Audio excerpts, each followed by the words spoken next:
It was just past midnight in El Paso, Texas. The heat still lingered in the air, trapped between the concrete walls and narrow alleyways that sliced through the old part of town. Neon lights flickered above empty taquerias and shuttered pawnshops, painting the cracked sidewalks in colors that looked more like bruises than light. Maria Alvarez had closed her small convenience store an hour late again. She was 72, her back curved like the bow of a forgotten violin, her silver hair pinned in a trembling bun. She carried a brown leather purse in the exhaustion of decades, each step deliberate, her breath shallow from the day's humidity. The sound came first, an engine growling too close, too sudden. Then laughter. 3 young men leaned from a black SUV creeping along the curb, their voices sharp and drunk with danger. "Hey, abuela, got $1 for us?" one shouted in a mockery of respect. Maria's hand tightened on her purse.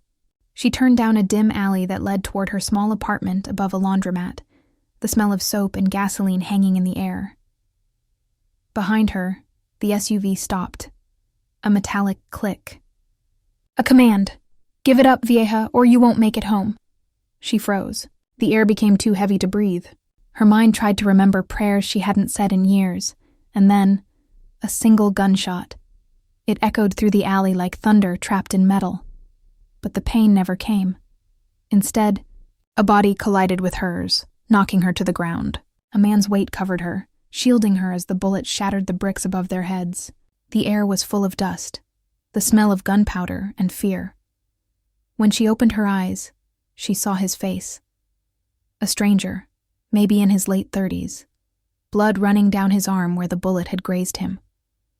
He was breathing hard, eyes scanning the alley with the precision of someone who had seen violence before. Too much of it. The SUV roared away. Tires screeched. Silence returned like a held breath released. Maria tried to sit up, but his hand held her gently down. "Don't move," he said. His voice was low, accented, and strangely calm. She looked at him. Olive skin, jaw tense, a silver chain around his neck that glinted under the streetlight. His shirt was black, half soaked in sweat, half in blood. He wasn't from this neighborhood. He wasn't from any place ordinary. "You're hurt," she whispered. He smiled faintly. "It's nothing." Then, after a pause, his eyes locked on hers, dark, sharp, unflinching. "You owe me your life now." Maria blinked, unsure if she'd heard right. "What did you say?" He stood, wiping the dust from his hands, his expression unreadable. "A debt like that doesn't vanish, Senora. Remember that." He turned to leave, but his leg faltered slightly, the pain catching up to him. Without thinking, she reached for his arm. "Wait, you can't just go like this." "You're bleeding." He glanced down at her small hand, gripping him with surprising strength. There was something defiant in her eyes, something that refused to let fear define the moment. He hesitated. For a man like him, hesitation was rare and dangerous. "Inside," she said, pointing toward her building. "Let me clean it. I can't owe a dying man." He almost laughed at that. "You shouldn't get involved with me." "Too late," she said softly. "You already involved yourself with me." The corner of his mouth twitched, something between amusement and disbelief. He followed her into the dim stairwell, the light bulb flickering above them like a nervous heartbeat. Her apartment smelled of chamomile tea and old wood. The fan hummed lazily near the window. She motioned for him to sit as she fetched a first aid kit from the kitchen. His eyes wandered over the faded family photos, the crucifix above the door, the wilted carnations on the counter. Everything about the place spoke of a quiet life, untouched by the world he came from. She cleaned his wound with trembling hands. He didn't flinch, just watched her with an intensity that made her feel both seen and exposed. "What's your name?" she asked. He hesitated. "Diego." She waited, expecting more. He didn't give it. "Thank you, Diego," she said, voice gentle. "You saved me." He looked away, jaw tightening. "You shouldn't thank me. I didn't do it for kindness." Then why? For the first time, he met her gaze with something that looked like pain, because I don't like watching innocent people die. Not anymore.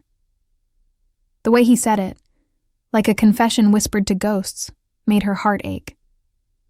When she was done bandaging his arm, she poured him tea. He took it but didn't drink. "Those men," she asked quietly. "Were they after you?" He didn't answer. Instead, he reached into his jacket and pulled out a phone, wiped of all identifying marks. He scrolled through a list of numbers and messages before placing it on the table, screen down. "You didn't see me tonight," he said. "You don't know my name. You never saw my face." Maria studied him carefully. "You're not a good liar, Diego." He almost smiled again. "No, señora. But I'm a necessary one." Outside, thunder rolled in the distance, the promise of rain thick in the air.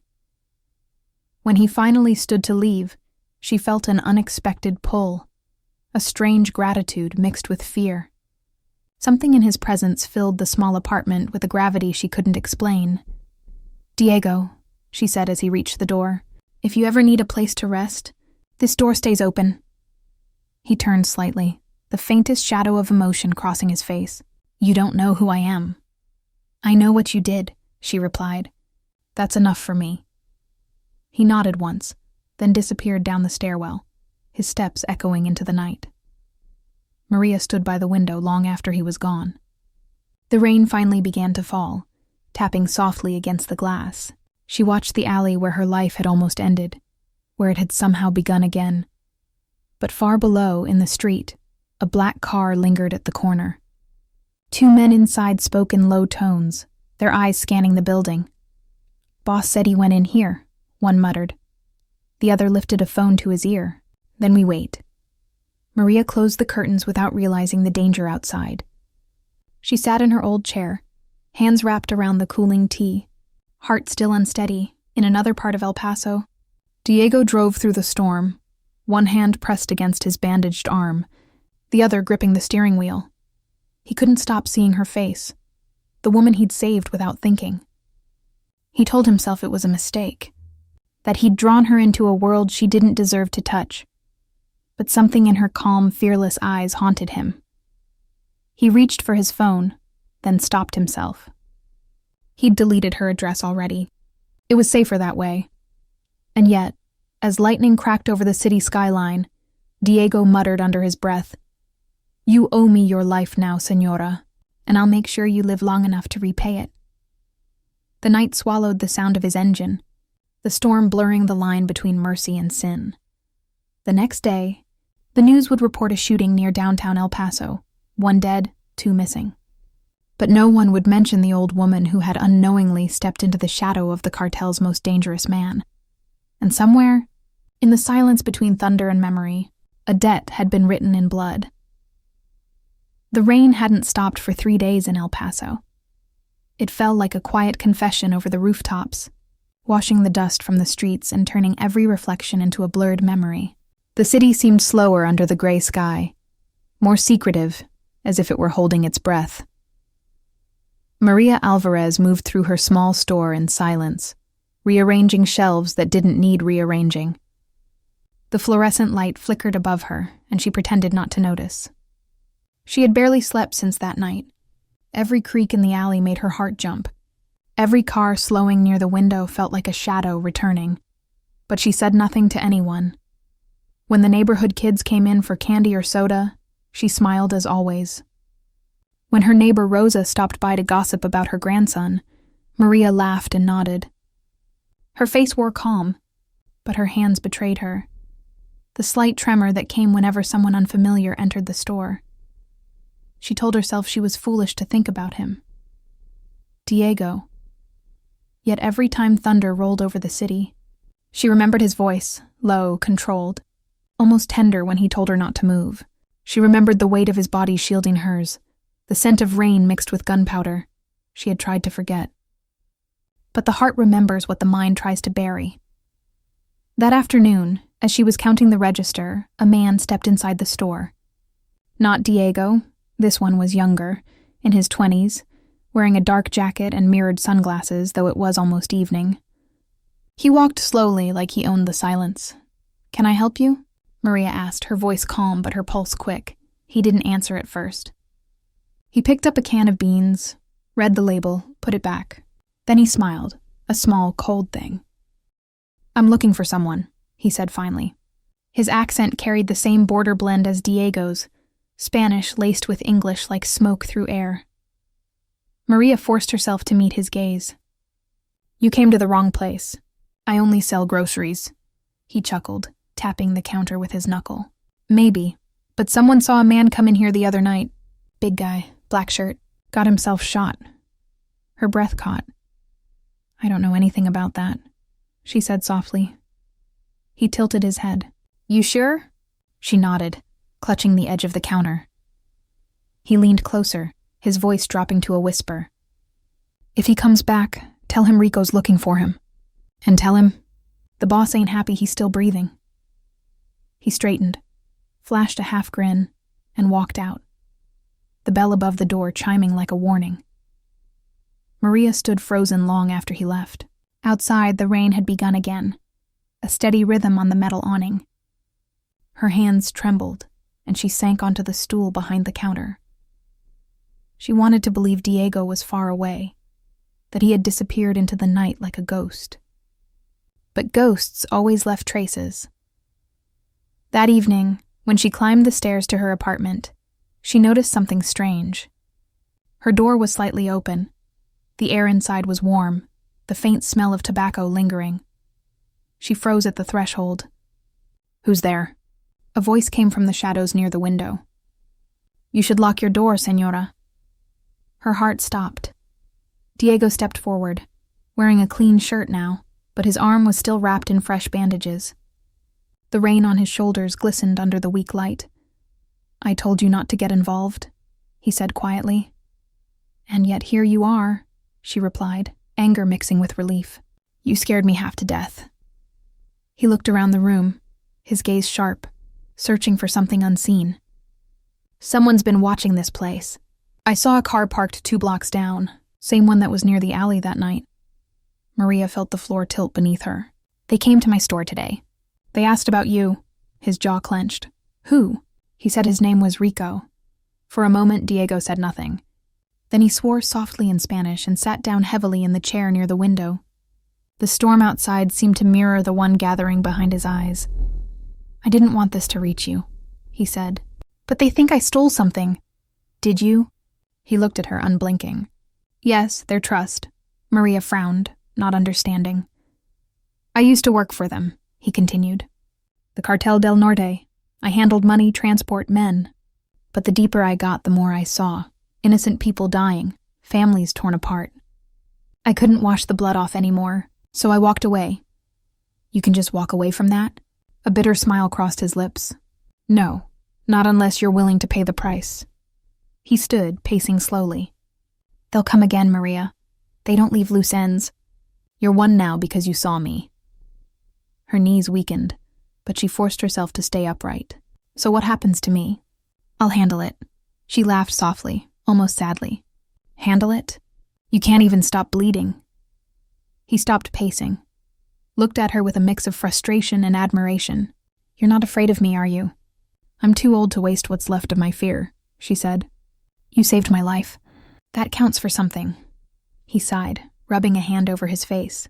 "You don't understand. The moment I pulled that trigger, your name got written next to mine. They'll use you to get to me." "Then stay," she said simply. His eyes narrowed. "Stay? There's a spare room. No one will look for a man like you in an old woman's home. You can rest, think, heal." He shook his head. "That's not how this works." Maria walked to the window, watching the rain blur the lights of passing cars. "You said I owed you my life. Let me pay a little back." He opened his mouth to protest, but stopped. Her reflection in the window showed a calm resolve that silenced him. "Just for tonight," he said finally. She smiled faintly. "That's what all dangerous men say." He chuckled under his breath, but his eyes softened. Later she made him soup, and they ate in silence. The television hummed quietly in the background. News about gang violence along the border. Another body found in the desert. Diego didn't look up once. When the power flickered from the storm, the apartment fell into half-darkness. Maria lit a candle on the table. The flame danced between them, warm and fragile. "I had a son once," she said after a long pause. "He was about your age when he died. Car accident. Drunk driver." Diego lifted his gaze. "I'm sorry," she nodded. "You remind me of him. The way you look at things, like you've already seen the worst." He leaned back, exhaling slowly. "I have," the clock ticked. Rain tapped the window in a rhythm that felt almost like breathing. For a brief moment, Diego allowed himself to relax.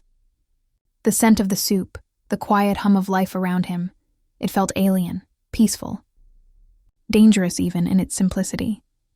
Maria noticed the way his shoulders softened, how his hand trembled slightly when he lifted the spoon. She saw not a killer or a criminal, but a man exhausted by survival. When she went to her room, she whispered a prayer for him, though she didn't know to whom she prayed anymore. And in the spare room, Diego sat by the candlelight, phone in hand, staring at a message he hadn't yet sent. It was a single word, drafted to someone named El Juez. Ready. But he didn't press send. He turned off the phone, looked out at the storm and muttered, "Just one night." Outside, the black car returned to the corner, its engine idling in the rain. Two figures inside watched the apartment windows in silence. "See the light?" Rico said. "He's in there," the driver nodded. "Then tomorrow we collect what's ours." And in that quiet space between heartbeats, El Paso became a city of waiting. Every street slick with secrets, every shadow heavy with intent. The storm didn't cleanse anything. It only blurred the lines between the hunted and the saved.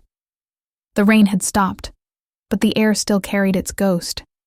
Damp, heavy, filled with that raw metallic scent that follows a storm. The streets of El Paso steamed under a pale morning sun, and for a few brief hours, the city looked almost innocent again.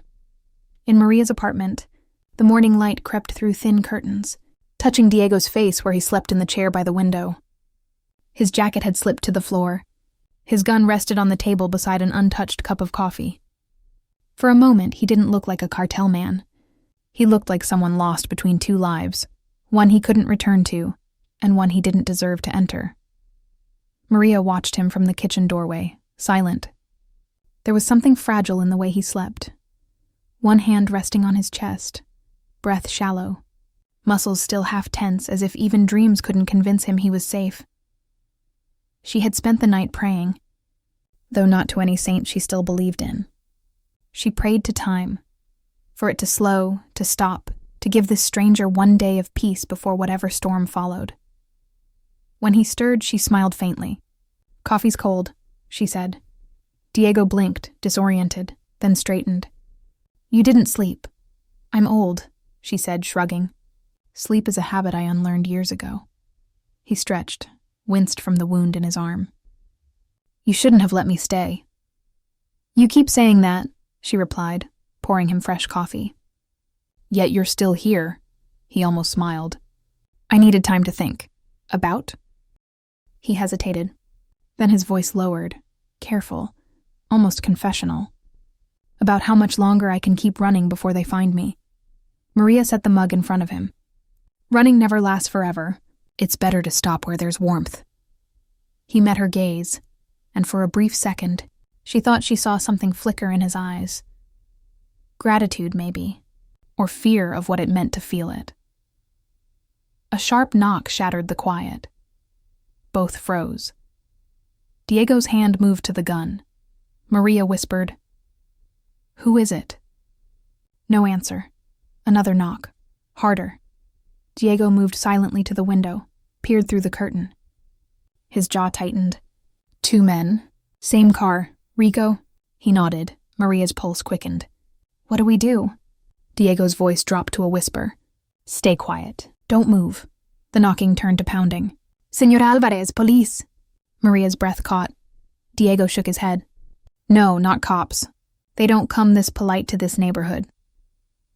The door burst open before she could respond. Two men stormed in, weapons drawn, faces half hidden by the morning glare.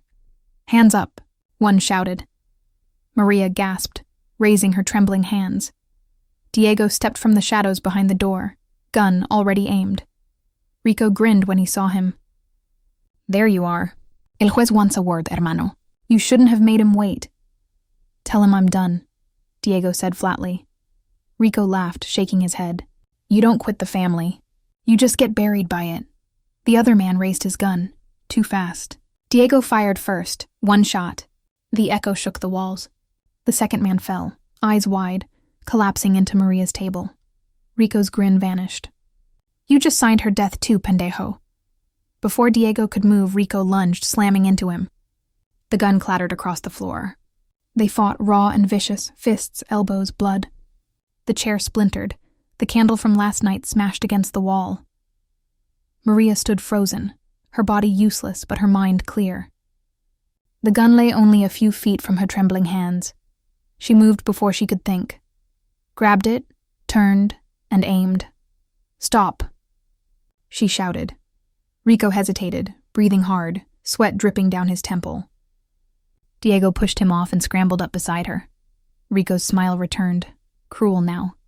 You really think you can hide him, Señora? You don't even know what he is. Enough, Diego barked. Rico laughed, spitting blood onto the floor.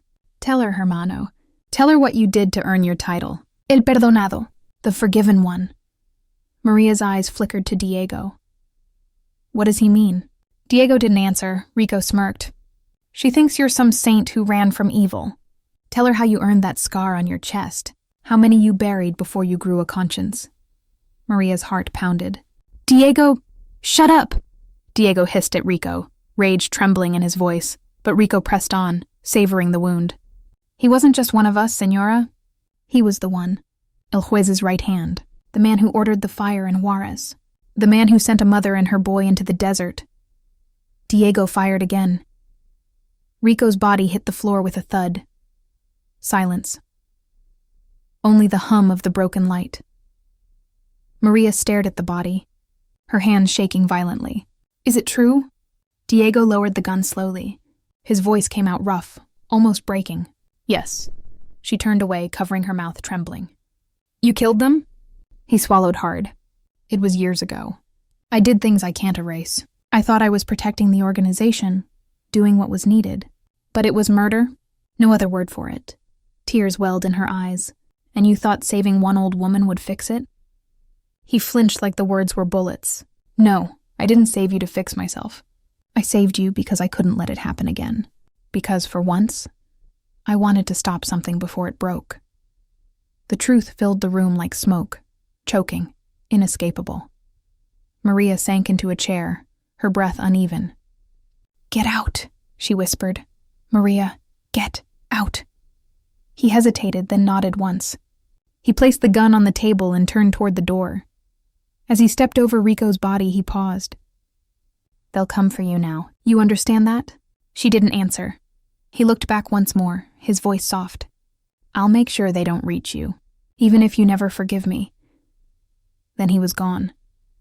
The silence that followed felt eternal. The body on the floor, the shattered furniture, the smell of gunpowder, all of it proof that her world, once so small and simple, had cracked beyond repair. That night, she sat by the window staring at the city lights. Her reflection looked older, harder. When she finally fell asleep, she dreamed of desert fires and crying children, faces she didn't know but somehow felt connected to. Miles away, in a dimly lit bar near the border, Diego sat across from a man in a gray suit. His face was lean, sharp, his voice soft but lethal. El Juez, Diego said quietly. The man smiled without warmth. You killed 2 of my men. They left me no choice. That's the thing about choice, Diego. You stopped believing you had one long ago. El Juez leaned forward. The woman, she matters to you, doesn't she? Diego said nothing. The man smiled again. Good. Then we'll start there. He slid a small photograph across the table. Maria, standing at her counter, unaware someone had been watching. Diego's jaw tightened. El Juez's voice lowered to a whisper. Bring me what you stole, or she dies for your sins. Diego's hand clenched into a fist. I didn't take money. I took your ledger. The list. El Juez's smile widened. Then you know too much to live. When Diego left the bar, the night air felt colder than the barrel of any gun. He climbed into his car, breathing hard. The image of Maria's trembling hands burned into his mind. He whispered into the dark, "I'll fix this, Senora." One last time, but somewhere inside him, he knew there would be no forgiveness, only payment. And in El Paso, as the desert wind began to rise again, a quiet war had begun. One written not in money or power, but in the fragile, breaking thread between guilt and grace. Night had swallowed El Paso whole. The desert wind carried dust and silence, brushing against neon signs that flickered over half-empty streets. The city felt like a wound that wouldn't close, restless, breathing, haunted. Diego drove with his headlights off. The road stretched endlessly before him, black and glimmering under the half-moon. His face was pale, drawn, illuminated only by the faint glow of the dashboard. He hadn't eaten in 2 days. Sleep had become a luxury he no longer trusted. In the passenger seat, a small metal briefcase sat locked. Inside, the ledger. El Juez's black record of every deal, every payoff, every killing tied to the cartel's empire. Names, dates, and blood written in ink. Proof that could dismantle everything. Maria's photo was tucked beside it. He shouldn't have gone back to her. He knew that. But every time he tried to drive past her street, something pulled him back, the way she had looked at him that last night. Trembling and strong at once, refusing to forgive but refusing to look away. He whispered into the dark. Just one more day, back in her apartment. Maria moved slowly, as if each sound might summon ghosts. She had cleaned the blood, burned the rug, thrown away the pieces of broken wood, but no matter how much bleach she used, the scent of gunpowder lingered in the air. She didn't tell Rosa, or the police. What could she say? That a cartel lord had saved her life, then brought the war to her doorstep? That she'd pointed a gun at him and still couldn't hate him? Instead, she told herself she would leave El Paso. In the morning, she would take a bus north to Albuquerque, find her cousin, start again. But as she packed, she found his gun under the sink, left behind, wrapped in an old towel. Her hands shook as she held it. Heavy, real, alive with the memory of what it had done. Then the knock came, 3 times. Slow, deliberate. She froze. Senora Alvarez. The voice wasn't Diego's. She backed away from the door, her pulse loud in her ears. "We're not here to hurt you," the voice continued. "We just need to ask you a few questions about a man you've been seen with." Maria's throat tightened. "Who are you?" "Federal agents, ma'am. DEA." But something in the tone, the practiced calm, the absence of urgency, felt wrong. She glanced through the peephole. 2 men in dark jackets stood in the hall, no badges visible, hands hidden. She didn't answer. The door handle turned. Maria grabbed the gun. Then a gunshot, sharp, clean, split the air. One of the men fell backward against the wall, collapsing in a bloom of red. The other ducked for cover, shouting in Spanish. Maria screamed. The hall exploded in sound. More shots. Echoing, glass shattering. Then silence. When she dared to look again, Diego stood at the end of the hall, gun smoking in his hand, breath ragged. His shirt was soaked with sweat and blood, some his, some not. "Pack your things," he said, voice low and urgent. Now, she stepped back. "You brought them here again." "They were coming anyway," he said. "You're not safe anymore." She didn't move. "You think running fixes everything?" "I'm not asking," he snapped. "I'm giving you a chance." The old tremor in her hands returned, but beneath it was anger. Cold, solid, and alive. "You lied to me, Diego. You said you wanted to stop them. But you're still part of it. You're dragging me into your punishment." He stepped closer, eyes fierce. "You think I don't know that? I tried to walk away, Maria. But there's no walking away from what I've done. Only choosing who burns with me." Her breath hitched. "Then what are you choosing now?" He looked at her, something breaking behind his gaze. "You." Before she could speak, he moved past her, grabbed the small suitcase from under the bed. "This ledger is the only way to end it. The FBI wants it, El Juez wants it. If I deliver it to the right hands, I can buy your freedom. Maybe even my death." She stared at him. "You think dying makes it right?" "It's the only thing that ever did." Outside, Sirens began to wail. "Come with me," he said. No. Her refusal hung between them like thunder.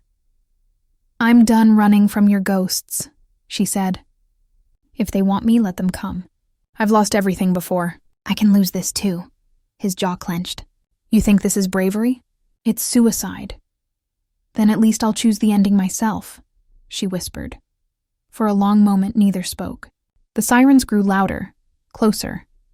Finally, Diego moved toward the window, pulling his gun from his belt. "They'll come from the alley," he said. "2 cars, maybe 3. I'll lead them away. You stay here until it's quiet. Then go north. Don't look back." Maria's voice shook. "And you?" He smiled faintly without joy. "Maybe I'll finally stop running." Before she could stop him, he was gone. The night swallowed him whole again. On the other side of the city, El Juez watched the storm build from the balcony of his mansion overlooking the Rio Grande. He wore a black suit, his silver hair slicked back, his expression calm as a priest before confession. A man approached, hat in hand. "We found them, Patron." "He's at the woman's place." "The ledger, too." El Juez nodded. "Send the others." "Bring me both alive." The man hesitated. "Both?" The cartel boss turned, eyes gleaming. "Especially her. She's his penance." In the alley behind Maria's building, Diego crouched behind a dumpster, counting the seconds between the sirens. He could see the headlights coming, 3 black SUVs, just as he expected. He checked his gun. 1 clip left. Then he looked up at the sky, whispered a quiet prayer in Spanish, and stepped into the street. The first SUV stopped. The doors opened. "Men poured out. Diego Mendoza," one shouted. "Drop your weapon," he smiled. "You first," gunfire erupted. Muzzle flashes lit the night like lightning. Diego moved with impossible precision, his body flowing between shadows, every shot deliberate, every breath measured. For each man that fell, 2 more appeared. But he didn't stop. When the last bullet in his clip fired, he was bleeding from his shoulder, kneeling beside the briefcase. He pressed a small device beneath the latch, a GPS beacon. Then he threw the case into the nearest storm drain. Let them find nothing, he thought. Let her live. He stood again, gun empty, as headlights cut through the smoke. El Juez stepped out of the last SUV, calm as ever. "So this is how it ends," the old man said. Diego laughed softly. "It ended years ago. You just didn't notice." El Juez lifted his pistol. "You always were too sentimental." A single shot echoed. Diego's body fell against the wall, sliding down until he sat in the dust, blood soaking into his shirt. He looked up at the stars, faint, trembling through the haze, and smiled. For the first time in years, he felt free. Maria woke to the sound of silence. The sirens were gone. The lights outside flickered weakly. She sat by the window, waiting, for a call, for footsteps, for something that never came. When morning came, she walked into the alley. The air was heavy, metallic. A single crow perched on the lamppost. She saw the blood first. Then the empty shell casings, but no body. Only his silver chain, lying in the dust, glinting in the new sun. Maria knelt and picked it up, pressing it against her chest. Her lips trembled as she whispered, "You said I owed you my life." She closed her eyes. "Now I owe you my peace." And somewhere beneath the city, deep in the drainage tunnels, the briefcase floated north with the rainwater, its GPS light blinking faintly, a heartbeat refusing to die. Dawn crept over El Paso like an apology, soft, golden, and heavy with ghosts. The streets glistened from the night's rain, every puddle holding a fragment of the sky. The city looked peaceful, but Maria knew better. Peace in El Paso was just the silence that followed blood. It had been 2 weeks since the night Diego disappeared. No one came for her. No one asked questions about the gunfire or the bodies that must have vanished before the police arrived. It was as if the city had chosen to forget, to swallow the violence whole and move on. But Maria couldn't forget. She carried the silence of that night like a second heartbeat. She wore his silver chain around her neck now, tucked beneath her blouse, hidden but close. The store reopened. The shelves were restocked. To anyone passing by, she was just the old woman behind the counter again, smiling softly, living quietly. But when thunder rolled in the distance, she still looked toward the alley. Every evening she brewed 2 cups of coffee. One for herself, one she left untouched across the table. The city had gone back to pretending, but Maria could still feel the war moving under its skin. And somewhere deep down, she knew it wasn't over. 300 miles north in Albuquerque, a federal agent named Nathan Lorigan sat in an unmarked office, reviewing a sealed evidence file marked El Paso, Cartel incident. Inside were photos of the alley, the spent shells, and a single GPS trace that had pinged a few days later along the Rio Grande. The signal had led them to a storm drain, and inside, a rusted metal briefcase, the ledger. Nathan had spent his career chasing ghosts through the borderlands. But this was different. Inside the ledger was enough evidence to tear apart half the cartel infrastructure in Texas and New Mexico. Every name, every route, every payoff. Even politicians, and written at the top of the first page, in block letters, was a message in Spanish. For her. Let the old world burn. Nathan stared at it for a long time, wondering who her was. Then he picked up the phone. Get a protection detail in El Paso, he said, for a woman named Maria Alvarez. 3 nights later, a knock came at Maria's door. She almost didn't answer. But the voice was calm. Official. Mrs. Alvarez? Nathan Lorigan, DEA. I'm not here to arrest you. I'm here because someone wanted you protected. She opened the door slowly. The man standing there looked tired, his tie loose, his eyes carrying the kind of exhaustion that only came from seeing too much. He showed her the ledger, wrapped in a plastic evidence bag. This belonged to someone named Diego Mendoza. Does that mean anything to you? Her throat tightened. Why are you showing me this? Because he gave up his life to get this to us, Nathan said softly. And he left a note with it. He handed her a folded page. The paper was stained, the ink faded from rain. Her hands trembled as she opened it. Señora, if you're reading this, then the storm found its end. You were right. Running never fixes anything. I thought redemption was death. But maybe it's the chance to give someone else a quiet life. Don't wait for me. Live. And if you ever think of me, remember that I tried. DM. Maria pressed the letter to her chest. The world blurred. The air in the room grew thick with everything she hadn't said to him. Nathan hesitated, then added, We never found his body. But this ledger, it came from somewhere. He wanted it in the right hands. You were part of that. She wiped her tears with the back of her hand. So it's over? He sighed. For now. Men like El Juez always find new names, new cities. But what your friend did? He cut the heart out of something rotten. It'll take time to grow back. Maria looked out the window, where the sky was beginning to burn orange over the desert. Then time will have to work for both of us. That night, she packed a small suitcase. A rosary, the letter, the chain, nothing else. She took a bus north, past the long stretch of desert where the mountains looked like sleeping giants under the stars. The hum of the road soothed her, the motion gentle and endless. At a rest stop just outside Santa Fe, she stepped off to stretch her legs. The air was cold, dry, full of the scent of juniper and dust. A stray dog watched her from the edge of the parking lot. She tore a piece of bread from her bag and tossed it to him. As she turned to go back inside, she saw a figure standing by the vending machines, tall, lean, wearing a dark coat. For one impossible second, her heart stopped. The man's back was to her, but something in his stance, the way his head tilted slightly to the left, the quiet stillness of him, she took a step forward. Diego? The man turned. Not him, but the resemblance made her knees weak. His eyes were kind, though, and puzzled. You okay, ma'am? She nodded, forcing a smile. Yes, I thought you were someone else. He smiled back. Happens to all of us. As he walked away, Maria watched the horizon, the first light of dawn spilling over the desert.